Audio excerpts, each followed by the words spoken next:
Assalamu alaikum. I'm Uswai Zainab, a student of 9th Cambridge O1 and a devoted follower and fan of yours.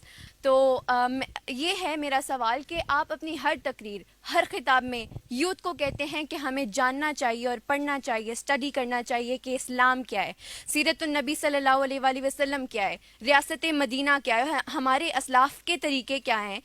تو میرا یہ سوال ہے کہ youth پر اس کا اثر ہوتا ہوا نظر نہیں آتا، کوئی اس کا اثر نہیں لیتا، اور آپ کو نہیں لگتا کہ کوئی ایسا میکینزم ہونا چاہیے جس سے نہ صرف یوتھ کو پتہ چلے کہ یہ ساری چیزیں ہیں کیا، بلکہ کوئی عمل ہوتا ہوا بھی نظر آئے؟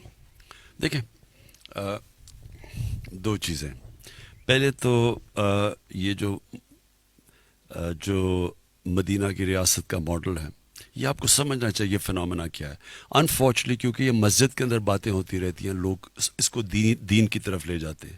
یہ ایکچولی جو قرآن ہے وہ آپ کی وہ ایک وے آف لائف ہے، اور ساری چیزیں قرآن میں اللہ نے لکھا ہوا ہے آپ کی بہتری کے لیے. جو چیزیں قرآن میں ہیں وہ اگر انسان فالو کرتا ہے اس کی زندگی بہتر ہوتی ہے.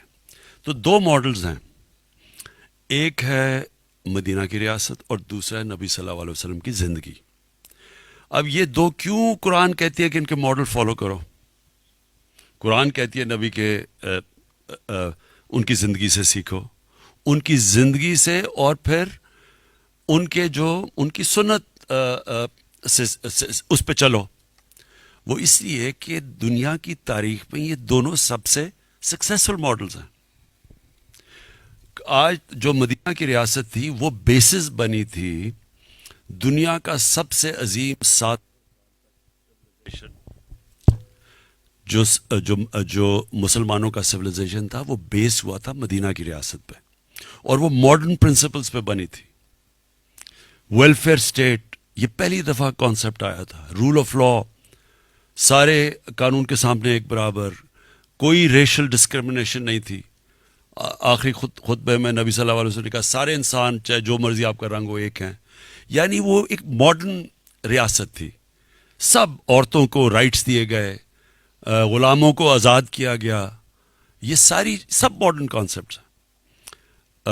ٹالرنس، ریلیجس ٹالرنس ہے. یہودی کیس کی جاتا ہے خلیفہ وقت کے سامنے، انتھنکیبل آج بھی.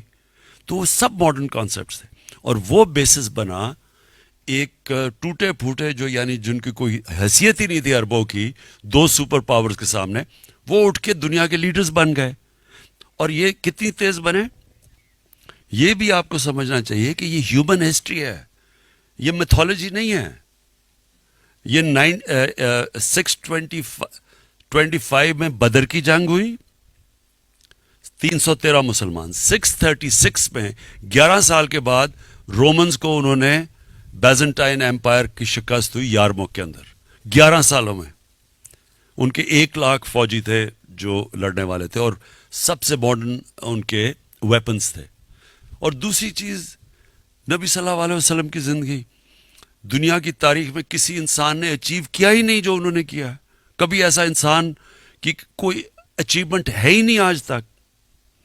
تو ہم کتابیں پڑھتے ہیں، جو بھی کچھ کامیاب ہوتا ہے بزنس میں وہ کتاب لکھ جاتا ہے، وہ ہر کی بل گیٹس کی کتاب ہے سب کی، لیکن کسی انسان نے تو وہ کیا ہی نہیں جو انہوں نے کیا ہے. یہ تو 100 گریٹسٹ مین میں بھی نمبر 1 پہ ان کو رکھتے ہیں، کیونکہ کسی نے اچیومنٹ نہیں کی. Therefore یہ کامن، میں لوگوں کو کہتا ہوں کہ ان کو اسٹڈی کرو، دونوں کو، مدینہ کی ریاست کو اسٹڈی کرو، ان کی زندگی کو. کیونکہ اگر آپ نے اوپر جانا ہے زندگی میں تو ان کی زندگی میں سب کچھ ہے. آپ ان کے کیریکٹر کیا، ان کی زندگی میں کیا اسٹرگلز آئیں، کیا انہوں نے فیس کیا، تو یہ سب کچھ ہے. تو پہلے چیز تو میں یہ لوگوں کو یہ اس لیے کہتا ہوں، یہ اس سے بہتر آپ کے سامنے کوئی ماڈل نہیں ہے. آپ نے اپنی زندگی بہتر کرنی ہے. اس ملک نے اگر اوپر جانا ہے ہمیں ان پرنسپلز پہ جانا پڑے گا جو مدینہ کی ریاست ہے.